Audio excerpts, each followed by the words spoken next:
सिकंदरी fish. सिकंदरी fish के लिए आपको मछली चाहिए बोनलेस क्यूब्स में कटी हुई।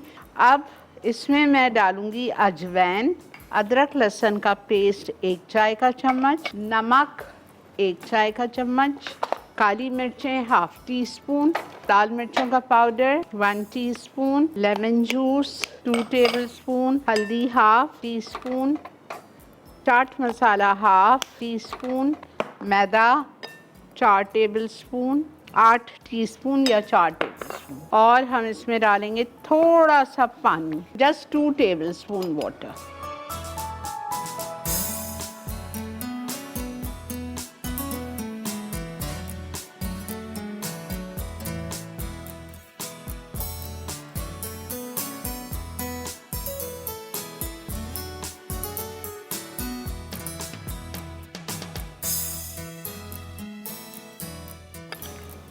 ये देखें, ठीक है।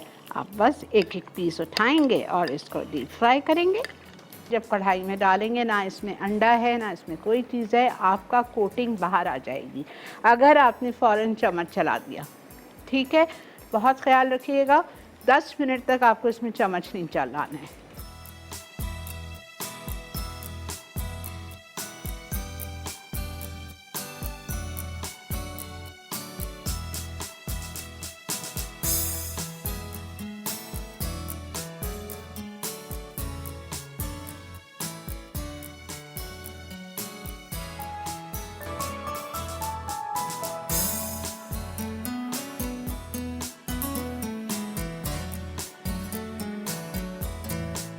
चलें, दिस इज़ डन। थोड़ा सा कलर ऐड कर दीजिए।